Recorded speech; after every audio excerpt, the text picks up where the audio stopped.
Morning, everyone. It's Jan, not a real farm. So just sent hubby off to work. It's 5 a.m. and I'm making a big batch of kombucha this morning. Now, kombucha, if you haven't heard of it, is basically made with what's called a SCOBY, which looks like a big flat pancake, and a batch of your favorite tea, and not necessarily citrusy or anything like that, but things like green tea, black tea, in order to feed the SCOBY as it ferments the tea so that you can drink it.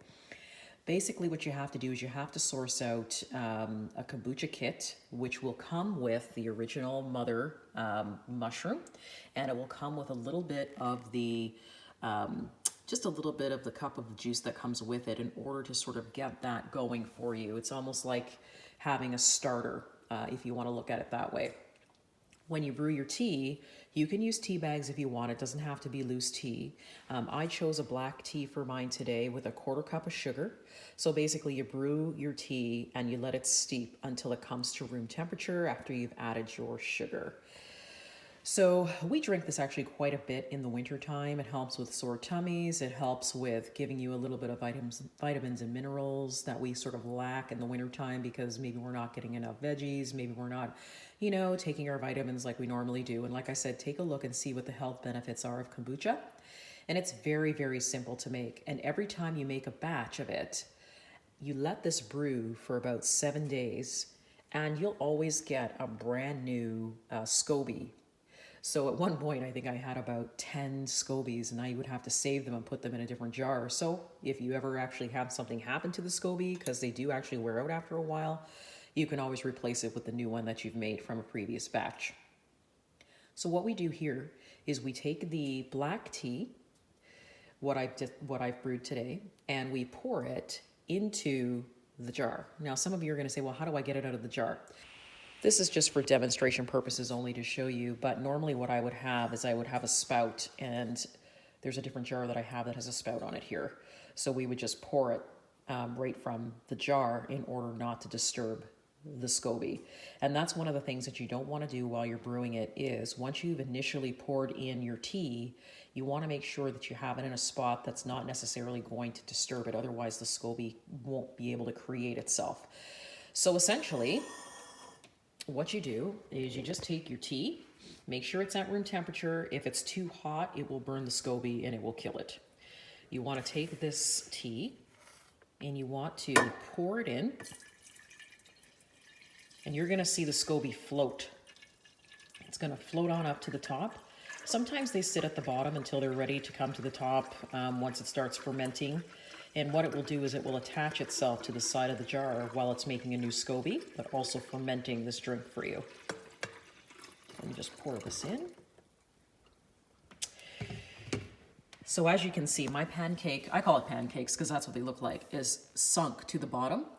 Now, what will happen with this is eventually after a couple of hours, you'll see it actually float to the top and it will attach itself here at the top, and that's when your fermenting will start. Now, one of the things I do want to tell you is if you do want to experiment with this, you will have to make sure that you have somewhat of a warm area to put it. So a lot of the times when it's super cold out, for example, today it's -40 again, I'll use a heat mat that I normally use for plants and I'll sit it under here to help it get going to ferment it. If you've got a warm kitchen where you can sit it by a fridge that gives off a little bit of heat, that will work too. But it's always got to have a place where it's warm to sit so the fermenting can begin. So there are a couple of stages to doing kombucha. This is the very first stage where you're actually brewing and getting this ready to let it ferment. And so that process will normally take about 3, maybe 5 days if you're actually putting it on a heat mat. I'm going to say if you have a cold kitchen, it's going to be about 7 to 8 days. Once it's done, there's 2 things that you can do. You can take this out of here, the juice out of here, and you can flavor it. And normally what I do is I'll bottle mine as well. And you can put any kind of fruit in it that you want to sort of have the kombucha, absorb that flavor. Some people use strawberries, some people use, all kinds of different fruits. What I like to do is I like to put raisins at the bottom of I have little pop top jars. And when I put the raisins at the bottom, what happens is the kombucha actually gets very fizzy, almost like pop.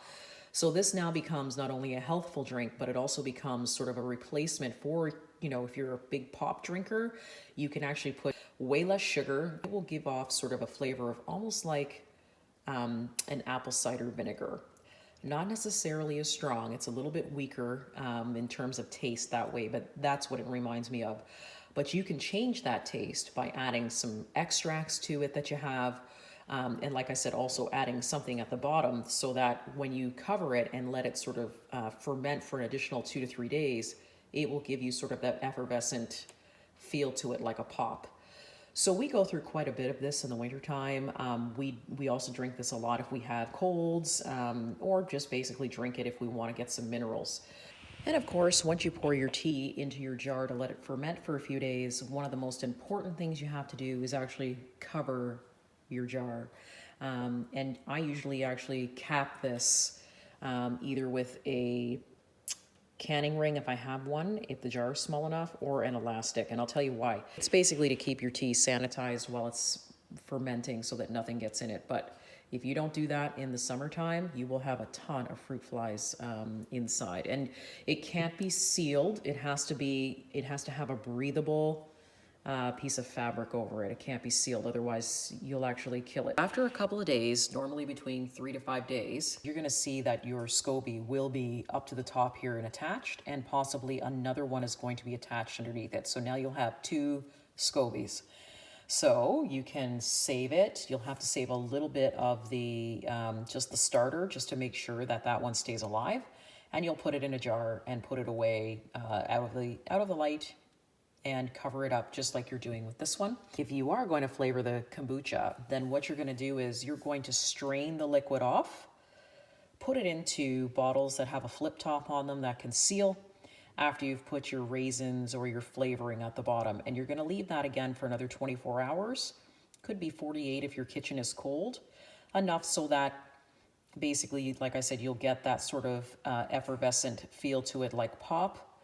Just make sure that if you are flavoring it and you leave it for 24 hours, you might want to just double check, because the pressure inside the bottle can build up, and we all know what happens at the end of that. You just end up with a mess. So leave it for about 24 hours on the countertop.